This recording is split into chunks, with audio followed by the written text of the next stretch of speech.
So if you want to succeed, read success. நீங்கள் வெற்றி பெற்று வாழ வேண்டும் என்றால் வெற்றியை பற்றி நீங்கள் வாசிக்க வேண்டும். If you want to be happy, read happiness. நீங்கள் மகிழ்ச்சியாக இருக்க வேண்டும் என்று விரும்பினால் மகிழ்ச்சியை பற்றி எவ்வாறெல்லாம் நாங்கள் மகிழ்ச்சியாக இருக்கலாம், மகிழ்ச்சி என்றால் என்ன என்பதை நீங்கள் வாசிக்க வேண்டும். If you want to be rich, read about wealth. நீங்கள் நல்ல ஒரு பணக்காரராக வர வேண்டும் என்று விரும்பினால் எவ்வாறு பணக்காரராக வரலாம் என்பதை நாங்கள் வாசித்து அறிந்து கொள்ள வேண்டும். Hope, love, joy and peace are important for your life. நம்பிக்கை, அன்பு, சந்தோஷம், சமாதானம் அல்லது அமைதி என்பது நம் எல்லோருடைய வாழ்க்கைக்கும் மிக மிக முக்கியமான ஒன்று. Find out where or who can provide it for you. இந்த நம்பிக்கை, அன்பு, சந்தோஷம், சமாதானம் இவைகளை எங்கிருந்து பெறலாம் அல்லது யார் வழியாக பெறலாம் என்பதை நீங்கள் அறிந்து கொள்ள ஆர்வப்படுங்கள். Find out what the poor are interested in and do not follow it. ஏழ்மையில் இருக்கிறவர்கள் அல்லது ஏழ்மையானவர்கள் அல்லது மிக வறுமையில் இருக்கிறவர்கள் எதிலே ஆர்வமாக இருக்கிறார்கள் என்பதை கண்டுகொள்ளுங்கள். ஆனால் அதை நீங்கள் பின்பற்றாதீர்கள். பல முறைகளில் பலர் ஏழ்மையாக இருப்பதற்கு காரணம் அவர்களுடைய சோம்பேறித்தனம் அன்பானவர்களே. அதனாலே எதனால் அவர்கள் இப்படி இருக்கிறார்கள் என்பதை நாம் பார்க்கலாம். ஆனால் அதை நாம் ஒருபோதும் பின்பற்றக்கூடாது. படிக்கக்கூடிய சூழல் இருக்கும் பொழுது நாம் கற்றுக்கொள்ள வேண்டும். வேலை செய்ய வேண்டிய சூழல் இருக்கும் பொழுது நாம் வேலை செய்ய வேண்டும். நமக்கு நல்ல வீடு இருக்கா, குடும்பம் இருக்குதா, நல்ல சூழ்நிலை இருக்குதா, அதை எவ்வாறு சந்தோஷமாய் வாழ வேண்டும் என்று தெரியும் பொழுது சந்தோஷமாய் வாழ கற்றுக்கொள்ள வேண்டும். நாம் சோம்பேறியாக இருந்து விடக்கூடாது. அதனாலே மிக மிக ஒரு தாழ்ந்த நிலையில் இருக்கிறவர்களை பாருங்கள், எதனால் அப்படி இருக்கிறார்கள். ஆனால் அதை நாம் ஒருபோதும் பின்பற்றக்கூடாது. Learn from the negative, also learn from the positive. எதிர்மறையான விடயங்கள் இருந்தும் கற்றுக்கொள்ளுங்கள், அதே நேரத்திலே நேர்மறையான நல்ல விடயங்கள் இருந்தும் பலவற்றை கற்றுக்கொள்ளுங்கள். Hope, love, joy and peace will evaluate your life. Without it, your life will be poor. நம்பிக்கை, அன்பு, சந்தோஷம், சமாதானம் என்பது உங்கள் வாழ்க்கையை உயர்த்தக்கூடியதாக இருக்கும். அது எப்பொழுது உங்களிடத்தில் இல்லாமல் போகிறதோ அப்பொழுது உங்கள் வாழ்க்கை வறுமையானதாக மாற்றப்பட்டு விடுகிறது. Tonight I am going to speak about what is important to be happy. இன்று இரவு நாம் மகிழ்ச்சியாக இருப்பதற்குமே முக்கியமானது என்ன என்பதை நாம் பார்க்க போகிறோம். என்றால் இயேசு பிறந்த பொழுது மாபெரும் மகிழ்ச்சியூட்டும் நற்செய்தி என்று அறிவிக்கப்பட்டது. My message title is Starts Green in Christ. கிறிஸ்துவுக்குள் பசுமை அல்லது பச்சை ஆரம்பமாகிறது என்ற தலைப்பிலே தான் இன்றைக்கு நாம் பார்க்க போகிறோம். If you want things to change, you have to change. சில விடயங்கள் மாற வேண்டும் என்று நீங்கள் விரும்புவீர்களாக இருந்தால் நீங்கள் மாற வேண்டும் என்பானவர்களே. If you want to think to be better, you have to be better. நீங்கள் சிறப்பாக இருக்க வேண்டும் என்று விரும்பினால் நீங்கள் சிறப்பாக மாற வேண்டும். இல்லையென்றால் அது நம்முடைய வாழ்க்கையில் வராது. What does remind us of the season of Advent and the Advent candles? திருவருகை காலம் அல்லது திருவருகைக்காக வைக்கப்படுகின்ற அந்த மெழுகுதிரிகள் நமக்கு எதை காட்டுகிறது? இங்கே கூட வைக்கப்பட்டிருக்கிறது. ஸோ என்ன காட்டுகிறது என்பதை நாம் பார்க்க வேண்டும். The Advent candles represent hope, love, joy and peace. We already know that. இந்த திருவருகை காலத்துக்கு வைக்கப்படுகின்ற மெழுகுதிரிகள் எதை காட்டும்? நான்கு மெழுகுதிரிகள் நம்பிக்கையை, அன்பை, சந்தோஷத்தை, சமாதானத்தை அது நமக்கு காட்டுகிறது. The Advent candles are among the green leaves. You have to notice that. இந்த மெழுகுதிரிகள் பார்த்தீர்கள் என்றால் ஒரு பச்சை நிறமான வட்டத்துக்குள், ஒரு பச்சை நிறமான இலைகளுக்குள் வைக்கப்பட்டிருப்பதை நாம் பார்க்கின்றோம். The leaves around the candles remind us that your new life starts in Christ. அந்த பச்சை இலைகள் எதை காட்டிருந்தால் எங்களுடைய வாழ்க்கை துளிர்க்கிறது. கிறிஸ்துவுக்குள் எங்களுடைய வாழ்க்கை ஒரு புது வாழ்வாக மலர்கிறது என்பதற்கு அடையாளமாகத்தான் அந்த பச்சை இலைகள் வைக்கப்பட்டிருக்கிறது. When Christ comes into your heart, or when Christ comes into the center of your life, your green life starts. எப்பொழுது ஆண்டவராக இயேசு கிறிஸ்து உங்கள் மத்தியிலே, உங்கள் வாழ்க்கைக்குள் மத்தியிலே வருகிறாரோ, உங்கள் குடும்பத்திலே மத்தியிலே வருகிறாரோ, அப்பொழுது உங்களுடைய அந்த பசுமையான வாழ்க்கை, பச்சையான வாழ்க்கை ஆரம்பமாகின்றது. Hope, love, joy and peace will light in your life. நம்பிக்கை, சந்தோஷம், சமாதானம், மகிழ்ச்சி என்கிற அந்த சூழ்நிலைகள் உங்களை பிரகாசிக்க வைக்க ஆரம்பித்து விடுகிறது. Today's world is full of knowledge, science and technology, but many families lives are withered. இன்றைக்கு இந்த உலகத்திலே பார்த்தீர்கள் என்றால் நிறைய தொழில்நுட்பம் வளர்ந்திருக்கிறது, நிறைய அறிவு இன்றைக்கு நிறைந்திருக்கிறது, விஞ்ஞானம் நிறைந்திருக்கிறது. ஆனால் பல குடும்பங்கள் வறட்சியில் இருப்பதை பார்க்கக்கூடியதாக இருக்கிறது. Many young people are living in the desert. நிறைய வாலிப பிள்ளைகள் ஒரு வனாந்தரம் போன்ற சூழலில் வாழ்ந்து கொண்டிருப்பதை இன்றைக்கு நாம் பார்க்கக்கூடியதாக இருக்கிறது.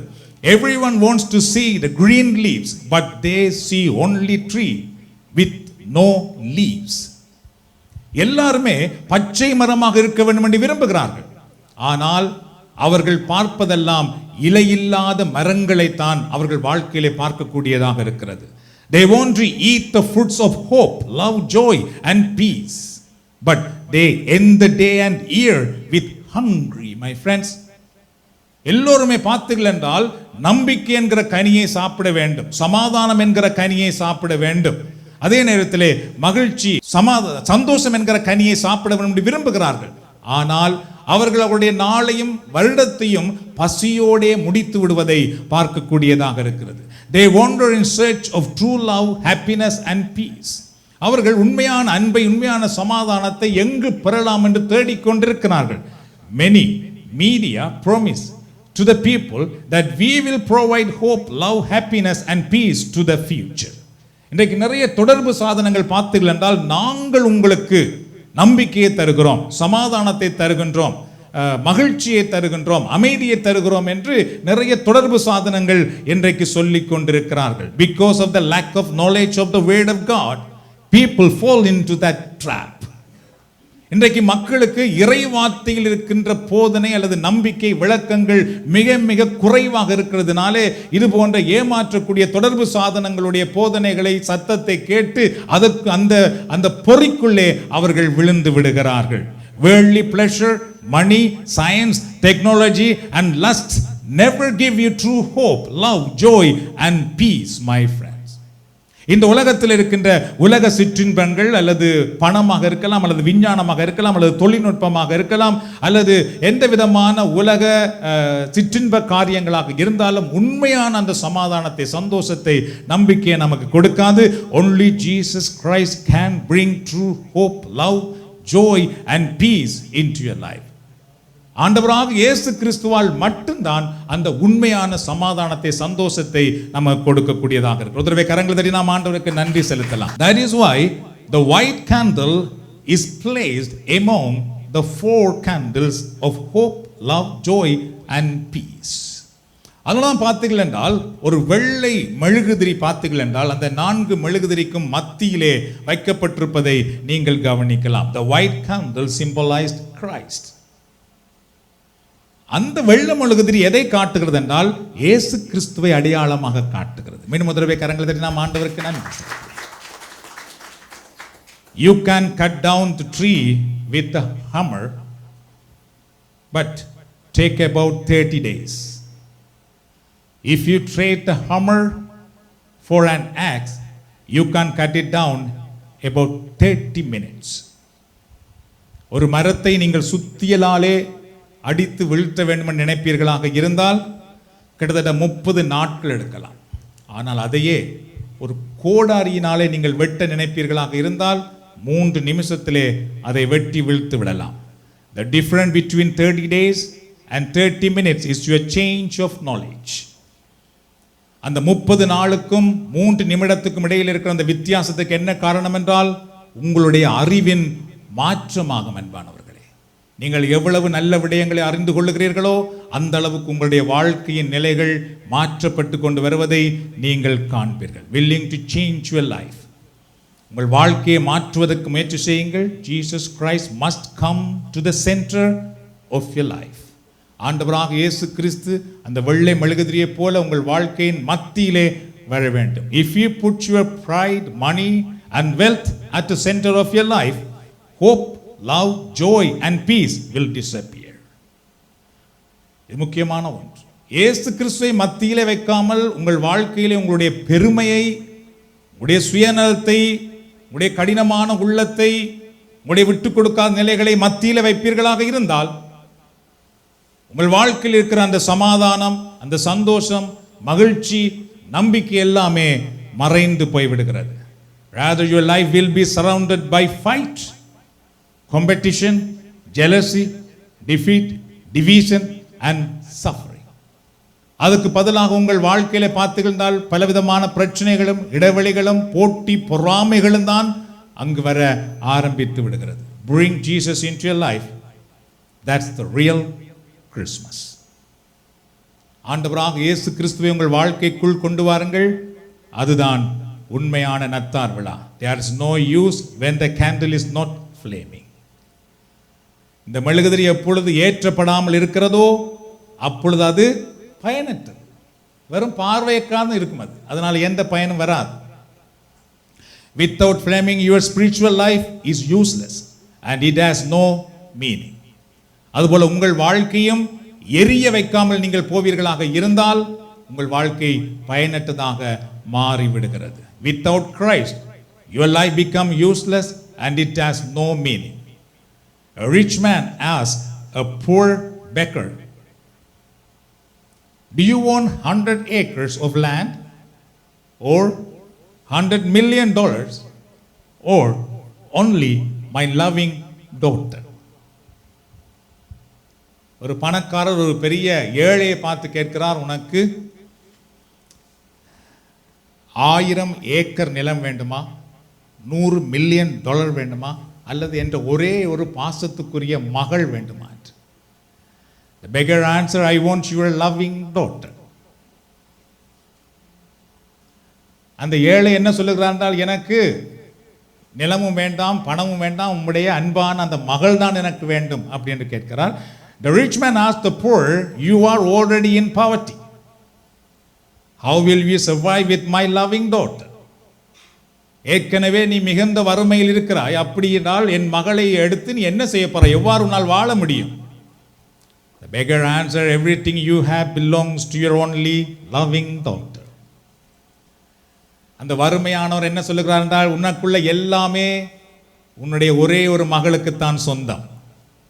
அதனாலே மகளை நான் பெற்றுக்கொண்டால் நீ தருவதென்று சொல்லுகிற நிலமாக இருக்கலாம், பணமாக இருக்கலாம், எல்லாமே எனக்கு சொந்தமாக வந்துவிடும். My friend, John chapter 3 verse 16. For God so loved the world that he gave his only son. யோவான் 3:16. தம் ஒரே மகனை அழிக்கும் அளவுக்கு கடவுள் உலகின் மீது அன்பு கூர்ந்தார். Philippians chapter 4 verse 19.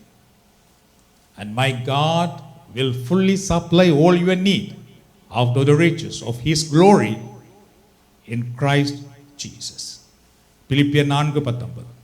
என் கடவுள் கிறிஸ்து இயேசுவின் வழியாக, இது முக்கியமான ஒரு வசனம், கிறிஸ்து இயேசு வழியாக தம் ஒப்பற்ற செல்வத்தை கொண்டு உங்கள் தேவைகள் அனைத்தையும் நிறைவு செய்வார்.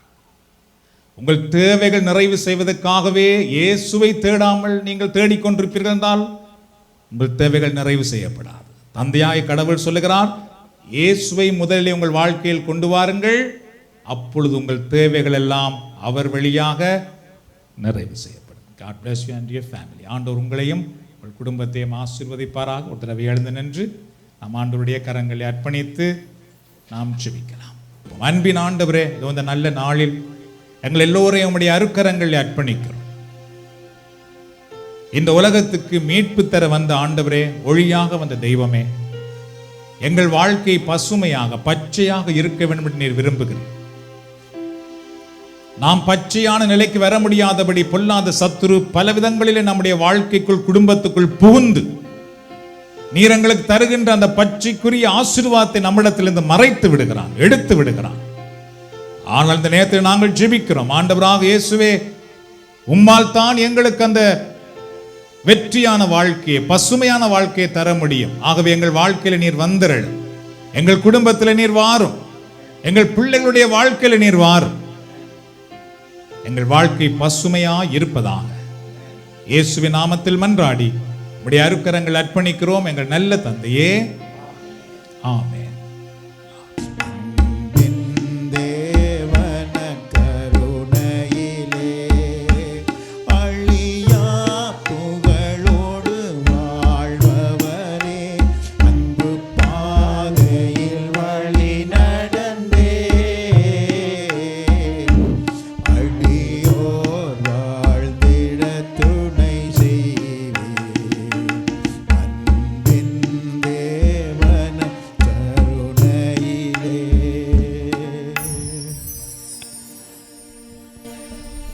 அன்பு இரக்கமுள்ள இயேசுவே, இந்த நாளை நீர் எங்களுக்கு தந்து எங்கள் ஒவ்வொருவரையும் பெயர் சொல்லி அழைத்ததற்காக நன்றி கூறுகிறோம். நீர் உயிருள்ள பிரசன்னமாக எங்கள் மத்தியில் வந்திருப்பதற்காக உமக்கு நன்றி கூறுகிறோம் ஆண்டவரே.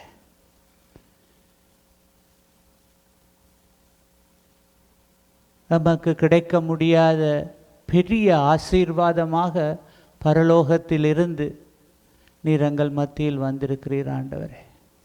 தகுதியற்ற எங்கள் ஒவ்வொருவரையும் சந்திப்பதற்காக வந்திருக்கிறீர் ஆண்டவரே. உமது ஆசீர்வாதத்துக்காக நன்றி கூறுகிறோம் ஆண்டவரே. எத்தனையோ மக்கள் ஏங்கிக் கொண்டு எதிர்பார்த்து கொண்டு கிடைக்காத இந்த ஆசீர்வாதம் நீர் எங்களுக்கு இந்த நேரத்தில் தந்திருக்கிறீர் ஆண்டவரே. நித்திய ஸ்துதிக்குரிய பரிசுத்த நற்கருணைக்கு பக்தியாய் ஆராதனை ஏத்திசையும் புரிவோம்.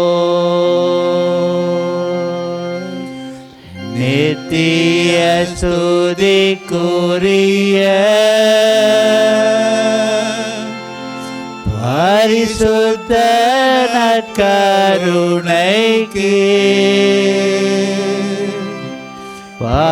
பக்தியாய் ஆராதனை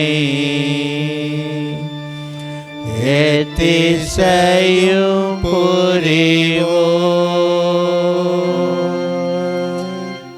நித்திய ஸ்துதிக்குரிய பரிசுத்த நற்கருணைக்கு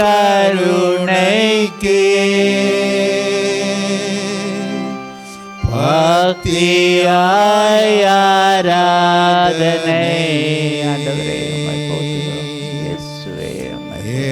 ஏத்திசையும் புரிவோம். பிதா சுதன் பரிசுத்த ஆவிக்கு மகிமை உண்டாவதாக. அதிலிருந்தது போல இப்பொழுதும் எப்பொழுதும் என்றும் இருப்பதாக. ஆமென். உயிருள்ள இயேசுவே, இங்கு வந்திருக்கிற ஒவ்வொரு பிள்ளைகளையும் நீர் கண் பாரும் ஆண்டவரே.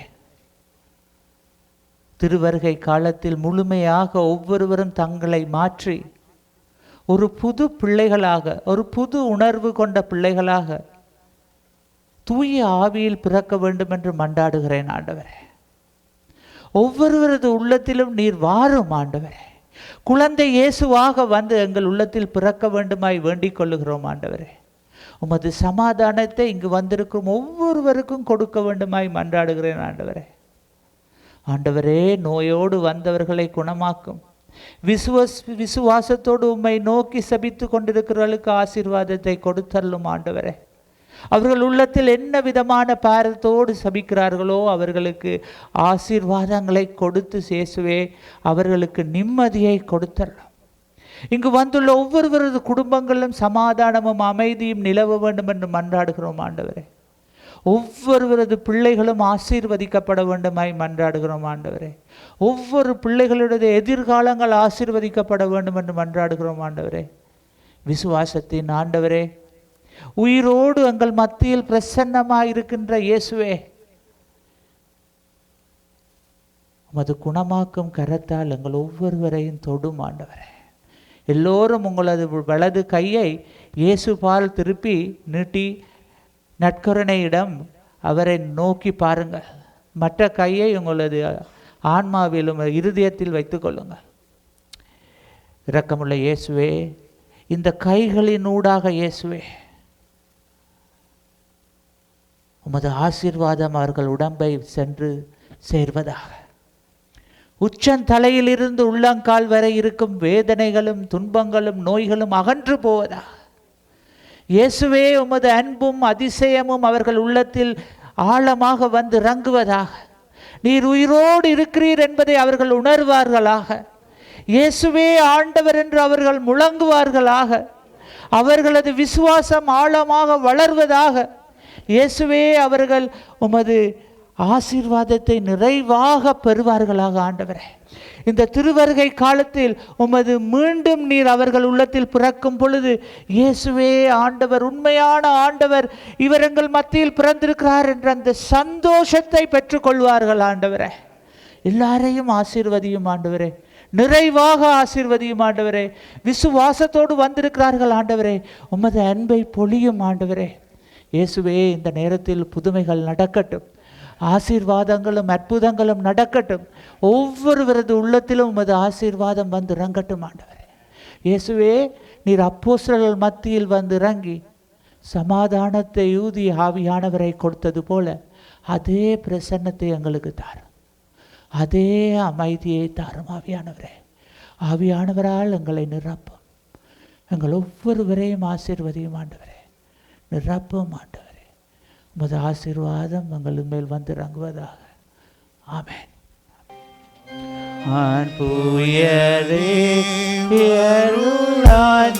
மனத்தை தாழ்த்தி பணிந்து ஆராதிப்போம். செபிப்போமாக.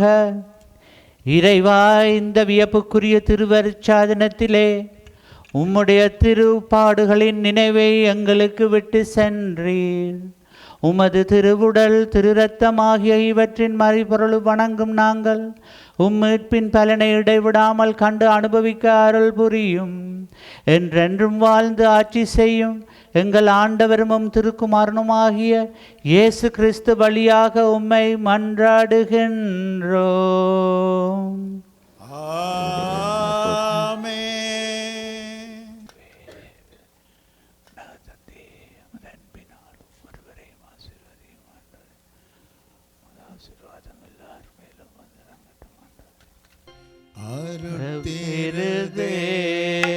தேவன் போற்றி, அவர் தம் தூய நாமம் போற்றி, அவர் மகன் இயேசு கிறிஸ்து போற்றி.